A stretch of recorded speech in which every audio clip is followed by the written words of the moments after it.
Imagine a vibrant hub where faith, learning and community come together.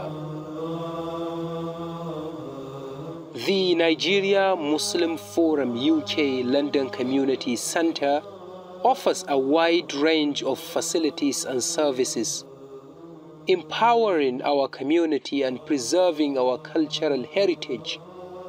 This centre is more than just a building. It's a symbol of unity, learning and growth. Join us in shaping a brighter future for our community. So, for us to achieve this, let's come together and ensure the realization of this grand ambition, because together we will build a stronger, more vibrant community for all. Support the Nigeria Muslim Forum UK London Community Centre project today. Join us this Sunday as we converge in the City of London to raise £600,000 to start this project, inshallah. Don't forget, the event is coming up this Sunday, the 14th of July 2024 at London Central Mosque, Regent Park, from 5 to 8 p.m. Please confirm attendance, and for those who wish to make donations, use the barcode attached.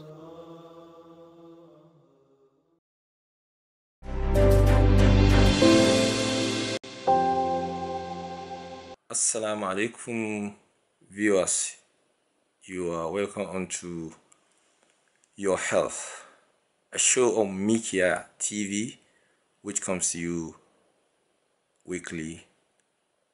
With us on the show is our expert neurologist consultant, Dr. Abdullahi Shehu, MBE, who is here with us today to discuss a very topical issue, which is hypertension. Dr. Abdullahi Shehu will be answering questions around this topic, particularly the main meaning or definitions of hypertension, its causes, what happens if it's not treated, and the general lifestyle of people living with hypertension. Dr. Abdullahi Shehu, you are welcome on the show. Assalamu alaikum wa rahmatullahi ta'ala wa barakatuh. Wa alaikum assalam wa rahmatullahi ta'ala wa barakatuh. Doctor, could you please start by telling us more about hypertension? What is hypertension? Bismillah ar-Rahman ar-Rahim. Yes, thank you very much for inviting me to talk about the subject of hypertension. Some might be thinking, why should a neurologist be talking about hypertension? But my reasons will come a bit later. I want to explain some of the complications of hypertension, which obviously affects neurology practice. Nevertheless, it's a very common disease, and all physicians tend to treat it anyway, or at least recognize it and refer if they do not even treat it themselves. So hypertension, in English sense, we call it high blood pressure. What it means is the blood pressure of the individual is higher than what is expected for normal. And the reason I say that is the definition, because every age group may have slightly different upper limit of normal for blood pressure recording, and therefore hypertension starts from when it is a bit higher than that consistently for more than few occasions. When it is measured, is found to be very high, then we can say that person is hypertension. Hypertension itself is a disease that can affect young people, sometimes even in children due to other diseases, but most commonly middle age upwards, unless of course if there is strong family history, then it can affect even younger people in their youth, and then that will have its own risks as well, or if they have other diseases that can cause high blood pressure as one of its complications. The important thing is most people regard blood pressure of 120/80 as the norm, but there are millions of people whose blood pressure is lower than that and they're functioning normally. There are millions of people whose blood pressure may be a little bit above that, and if they're elderly, they are in their 70s onwards, then actually even a blood pressure of 140/90, one should raise too much eyebrow on it. But when it is higher than 160 over 90, then people should consider treating it under those circumstances. So there are many schools of thoughts that obviously indicate what kind of blood pressure we don't want to worry about, and the physician that is looking after a person should be the one to guide and advise based on the findings of all those factors responsible. So that is why the definition of hypertension can be rather broad under the circumstances. Doctor, you have talked about hypertension in terms of its definition and the age range within which you can situate or contextualize the definition yourself. Now, let us look at the causes, things that really could cause it or stimulate it in terms of those age ranges you've talked about. What are the things really that could influence it or aggravate it? To understand hypertension, we need to probably remember part of what the anatomy is and why blood pressure can be raised. So blood pressure can be raised either because the ability of the heart to pump the blood higher is also passing through a very narrow arteries in the body, and therefore that increases the resistance from sort of where the blood is passing through, and therefore that raises the pressure and so on and so forth. So unfortunately, more than majority of patients with high blood pressure, we don't know the cause of that. And it's one of those things that we say is idiopathic in sort of English terms. But there are many that the causes can be identified. And the reasons I say that is it may be related to other diseases of the organs in the body. For example, somebody with a kidney disease can have high blood pressure. Somebody with some hormone diseases such as adrenaline excess in the body can cause high blood pressure. Some people lose narrowing of the big arteries in the body, the aorta, and things like that can also cause high blood pressure, and many other reasons like that.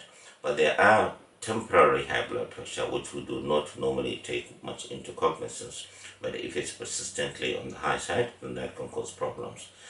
Sometimes narrowing of the artery that feeds into the kidneys can also, what we call renal artery stenosis, can also cause high blood pressure, and so on and so forth. So some of these conditions are there in people with different forms of heart disease, may be more susceptible to hypertension, and people who have obesity may have most increased susceptibility to hypertension, and so on and so forth. And then there are some in whom there may be some hereditary component that may actually be the major predisposing factor for that hypertension to affect them, usually even in a certain young age for that matter. So that is why the need for anybody who may have hypertension or thinks they have a strong family of hypertension be screened early. The reason I say that is because it is a disease that unless you diagnose it by measuring the blood pressure, sometimes it can be a silent killer. So in essence, if we say on its own, hypertension is not a disease, but really certain things make it what it is. It can be a disease, but it can be a symptom. So by what I mean a symptom, if somebody has got a kidney disease, then hypertension can be a symptom. If somebody has got diabetes that damage many arteries in the body, then it could be a symptom for that. If somebody has got sort of hormone excess of cortisol, for example, that could be sort of a symptom of that. If somebody has got a pheochromocytoma, which is one of the diseases that increases adrenaline in the body, that could be a symptom of that. So hypertension could be a symptom. But because majority of it may be idiopathic, we don't know the cause, then we treat that as a disease, even though we never stop looking for the cause, especially if it becomes intractable to treatment. So it doesn't come alone, it comes with other things that accompany it. It can come alone at the beginning. It may be the first sign of the symptom, the first sign there is a problem, and for a very long time it can be. And after a while, unfortunately, let me say this, the relationship between high blood pressure and kidney is complex. Okay, what I mean by complex is kidney diseases can cause high blood pressure, but persistently raised blood pressure can also cause kidney disease. So it's vice versa. Okay, so now let us look at what we can do to prevent ourselves from getting to that stage. What can we do? Well, as I said, because hypertension is a difficult disease for the person to actually understand or recognize they have without a measurement, unless we have high degree of suspicion that we may be suffering from high blood pressure, then we don't have it checked. Unless, of course, one goes to see a doctor because of some infection, malaria or urinary tract infection or something else, asthma, or just medical checkup for those who are affluent and who may go through their workplace and things like that, then that way it can be detected.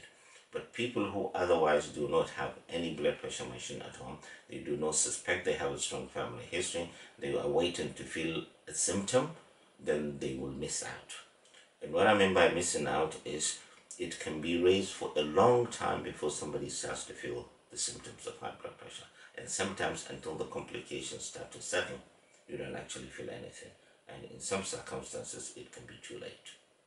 So are there no simple symptoms that maybe one will feel certain health, deterioration, simple symptoms, early warnings that could warn one that something is triggering or something is going on within one's body? You see, any symptom I mentioned to say that people with hypertension have, I don't want people to wait for those symptoms before they go and have their blood pressure checked. For example, somebody who's hypertension could present with dizziness, can present with headaches, can present with fatigue and tiredness, and so on and so forth. So, and that is all these are very common symptoms due to other diseases as well, so they're not unique to raise blood pressure. But if you are waiting for this to develop before you measure your blood pressure or see a doctor to have your blood pressure measured, then you're taking it too lightly, and that could be too late for you. Because by then, by the time hypertension is detected in majority of people who otherwise have never had it checked as a routine,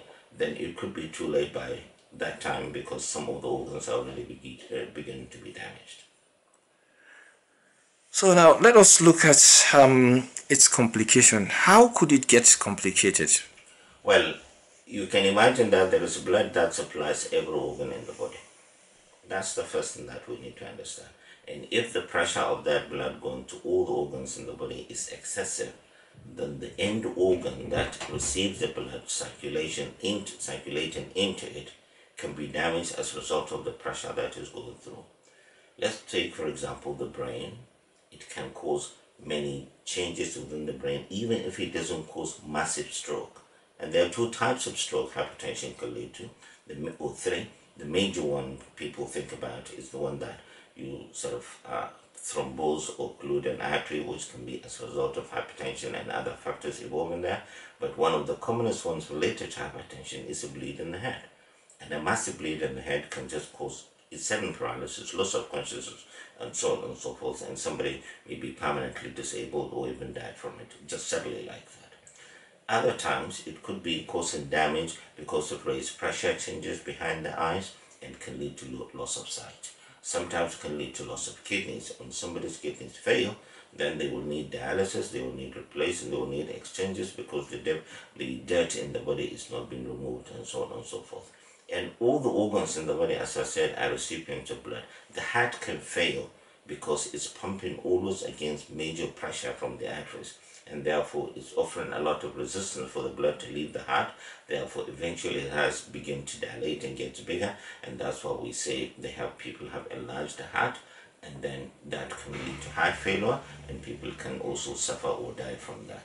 And then the heart failure can consequently lead to a lot of fluid retention in the lungs and breathlessness and God knows what. So you can see a lot of ramification that can actually cause many problems to people. So it's a silent killer and can cause heart disease, heart attack, heart failure, hemorrhages in the brain and stroke, and even minor changes of damaged blood vessels in the brain. It can also cause, which can subsequently lead to more chronic diseases such as dementia and things like that. So it is no end. Can damage the eyes, can damage many organs in the body.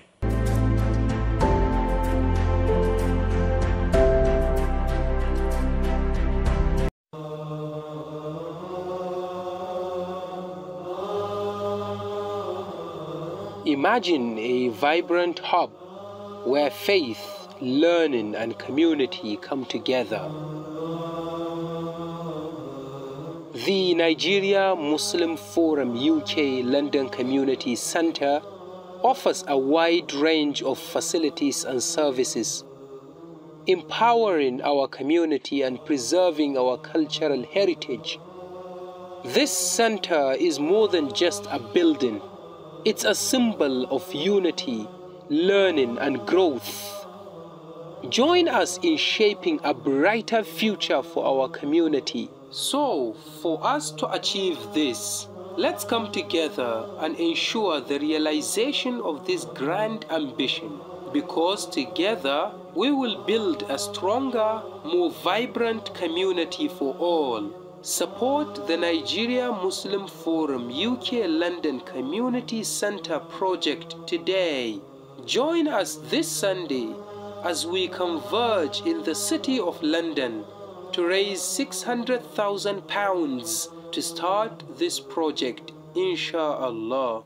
Don't forget, the event is coming up this Sunday, the 14th of July 2024 at London Central Mosque, Regent Park, from 5 to 8 p.m. Please confirm attendance. And for those who wish to make donations, use the barcode attached